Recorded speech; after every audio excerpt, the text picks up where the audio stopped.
沙瓦迪卡，大家好啊！又係我南佛社裴師傅。開始之前，同大家介紹下左上面有個微信嘅 QR code。大家如果生活上平時有咩疑難雜症或者泰國佛嘅問題，都可以加微信號向我查詢嘅。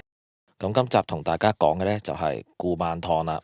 咁首先呢，大家要搞清楚一點，就係古曼唐並唔係鬼仔嚟嘅，鬼仔係叫碌角。咁有機會再同大家再講。咁首先呢，古曼唐嘅意思呢，古曼就代表靈童，而唐就代表黃金，所以古曼唐就代表金靈童嘅意思啦。咁古曼唐係喺昆平時期，大概佛曆2248年左右。咁昆平過世之後呢，先慢慢俾人發現佢同古曼唐嘅秘密。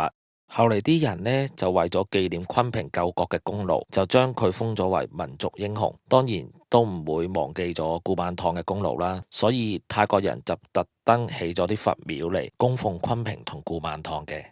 由於古曼唐就比較容易溝通啦，淨係需要買啲糖果啊、餅乾啊同埋玩具俾佢哋，就可以得到古曼唐嘅歡心啦。所以有好多人都好鍾意向古曼唐求小朋友、彩票、橫財同埋愛情嘅。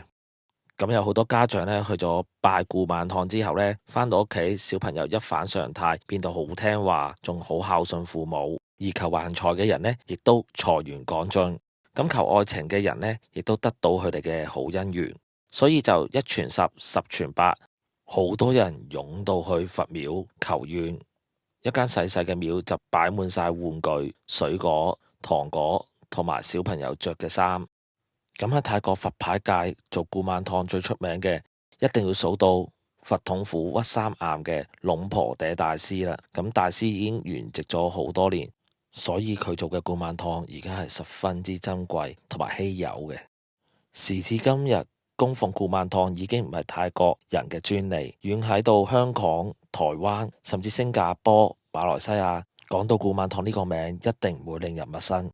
而家好多拜泰國佛嘅朋友都會知道，古曼唐其實係由高僧施以大悲心法，再將一啲投唔到胎嘅嬰靈聚集喺一齊，再用佛法將佢哋超度，將每個嬰靈都變成純正嘅正靈，變到唔會害人嘅靈童。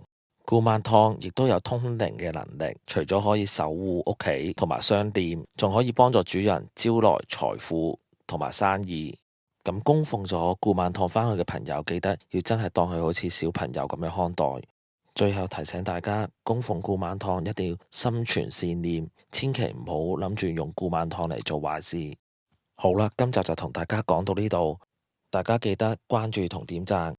我裴師傅下次會同大家分享更多泰國佛嘅資訊。再見。